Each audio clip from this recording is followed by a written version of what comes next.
J'avais acheté ce comics suite à la série Preacher qui a débarqué sur Amazon Prime. Je vais devoir faire pareil pour The Boys. Salut à toi cinéphile de l'extrême et bienvenue pour cette nouvelle critique à l'arrache où je vais te parler de la première saison The Boys, disponible sur Amazon Prime Video, produite par la même équipe que celle qui a fait Preacher. Nous sommes dans un univers où les super-héros sont trop top, tip top, t'as vu, boum boum, oh là là, ils sont trop classe. Et puis en fait, ce qu'il faut savoir c'est que derrière cette belle façade, c'est des mecs qui sont assez trash, assez malsains, et donc on est une petite équipe de mecs qui peut pas les saquer et qui a décidé de les buter un par un. Et donc c'est eux les vrais héros. Il y a beaucoup de choses à raconter là-dessus, c'est un gros coup de cœur. De toute manière, c'est normal quand ta base c'est Gartenis. Bon, quand même, derrière, tu te dis que c'est difficile de faire du mauvais boulot. Mais en fait, ça veut rien dire quand tu vois que le Civil War de Mark Millar a complètement été saccagé dans le MCU. Et boum, qu'est-ce que je suis balèze en transition parce qu'il faut que je te parle de ça. Il faut que je te parle du rapport de cette série par rapport au MCU. Déjà car c'est clairement pas pour les enfants. Mais surtout parce que la série arrive à s'attaquer à l'industrie Disney, à l'industrie du Marvel Studio en fait. Et c'est ça qui est intéressant, c'est que même si ce sont des comics qui à la base ont été écrits de 2006 à 2012, si je dis pas de bêtises, eh bien il arrive à s'actualiser et incorporer des choses qui certes étaient dans le comics, c'est-à-dire que la critique du super-héros flamboyant pour finalement montrer que derrière cette imagerie il y a quelque chose de beaucoup plus humain et de beaucoup plus hardcore, c'est un truc que tu peux retrouver avec les comics de l'âge d'or qui finalement ont été détériorés avec les films, les comics plutôt, du Dark Age. C'est-à-dire que The Boys, c'est comme si tu avais plein de héros de l'âge d'or qui d'un coup se retrouvaient propulsés dans le Dark Age. Parce que justement, t'as des gens qui sont là pour montrer que c'est pas des héros flamboyants et qu'ils ont aussi beaucoup de faiblesses. Et la série parvient à adapter ça au cinéma. Parce que dans le premier épisode, t'as Butcher qui dit clairement que les héros sont des putains de salaces, ils sont ignobles, etc. Et que si on croit en eux, etc., c'est à cause de toute la publicité, toutes les images, tous les films qu'on fait autour d'eux en montrant que ce sont des héros. Oh là là, quelle belle morale déployée par les super-héros, par le biais de leur communication, etc. Et en fait, quand ils te parlent de ça au début de cette série, j'ai l'impression que cette société de super-héros, eh bien, elle représente Disney et que les héros, eux, représentent le MCU. Voilà, c'est exactement ça. C'est-à-dire que t'as toute une communication autour d'un grand Manitou qui est Disney et qui est remplacé par cette industrie de super-héros dans The Boys. Et derrière, tu as ces super-héros qui sont les porte-étendards de cette idéologie.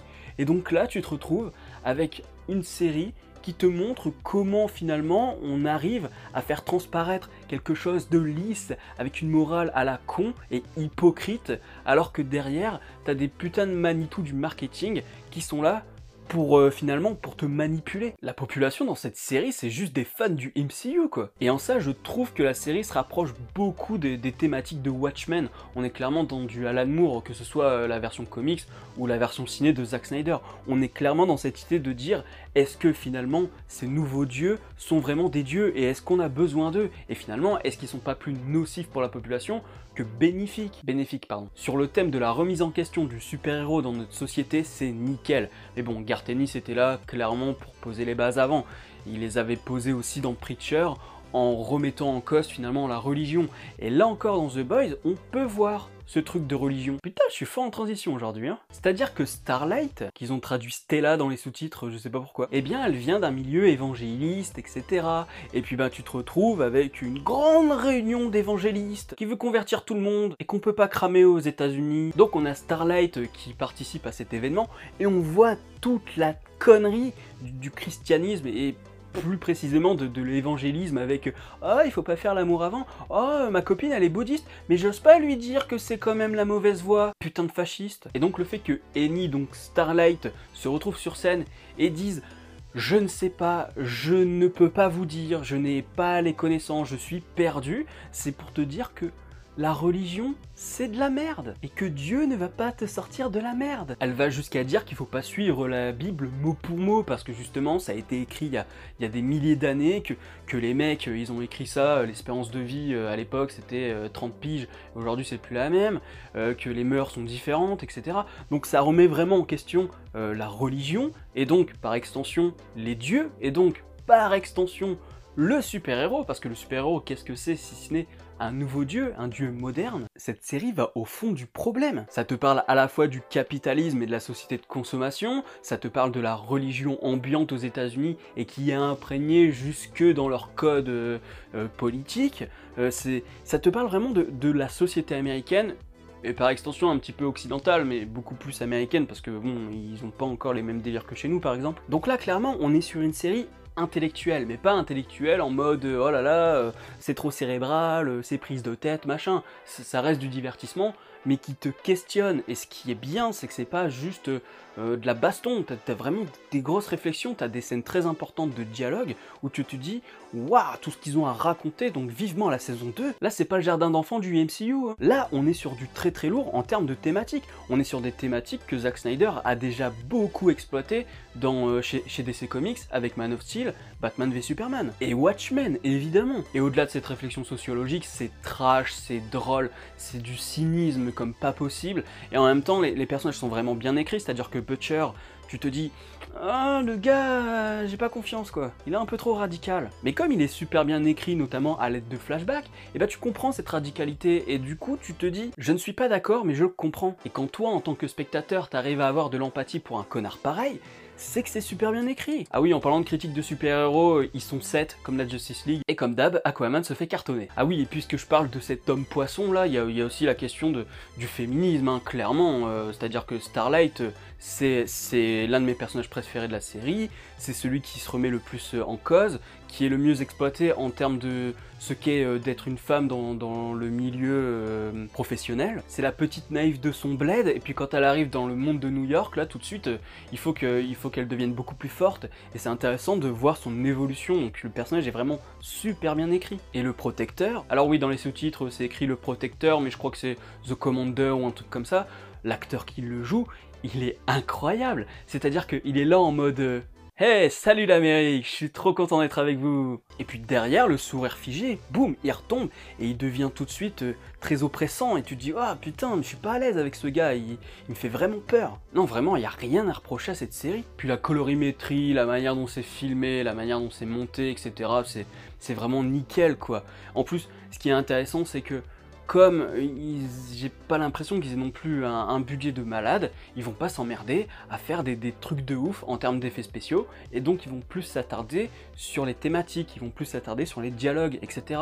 Et c'est ce qu'on demande, c'est tu ne veux pas spécialement les voir se battre, parce que tu t'en fous. Ce qui t'intéresse, c'est le développement des personnages, et donc ils ont trouvé le juste milieu entre faire des FX qui sont très bien réussis, hein. Notamment il y a un moment où t'as l'homme invisible qui se met à boire, et c'est super intéressant de voir comment ils ont fait ça. Pour eux ça doit être facile, mais moi j'ai trouvé ça fascinant. Et donc d'un côté on a quelques FX, et de l'autre on a un truc beaucoup plus terre à terre, avec des décors naturels quoi. Et ça fait plaisir, parce qu'aujourd'hui, les mecs qui font des films de super-héros par exemple, ils sont même pas foutus d'avoir un vrai décor, et ils te mettent un fond vert derrière. Il y a plus que l'acteur qui est vrai, bordel de merde. Et encore, l'acteur après est retouché sur Photoshop et tout pour que son costume il soit plus flamboyant, etc.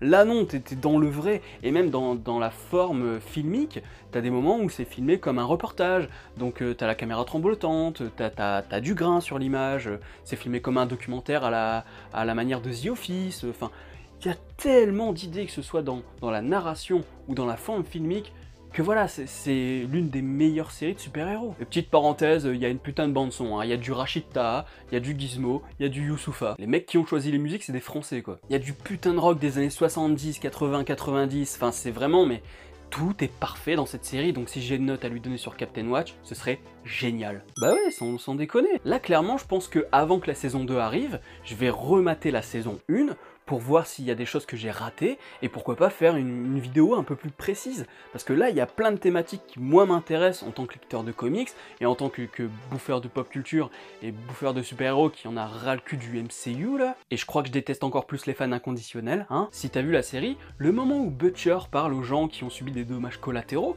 bah, j'avais l'impression que c'était moi qui racontais aux fans du MCU qu'il fallait arrêter de mettre Marvel Studios sur un piédestal.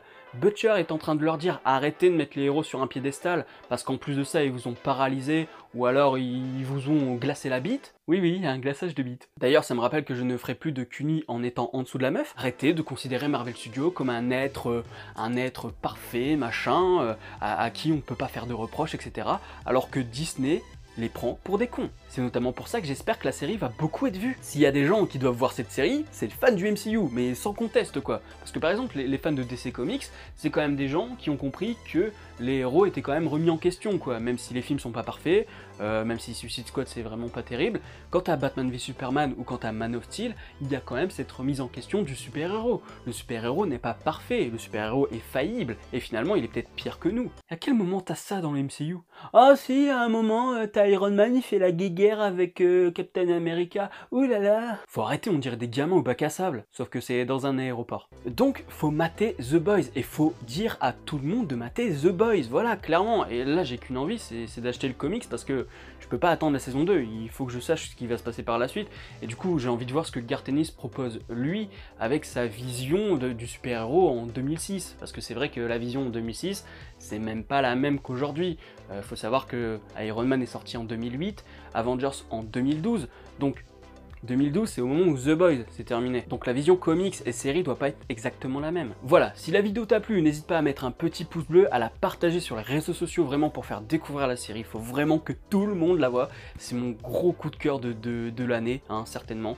Il y aura peut-être pas mieux d'ici là, hein, je pense. Peut-être Watchmen, mais je suis pas sûr. Abonne-toi à la chaîne si ce n'est pas encore fait et n'oublie pas d'actionner la petite cloche pour être alerté des prochaines vidéos. Quant à moi, je te dis à la prochaine sur la toile. Salut!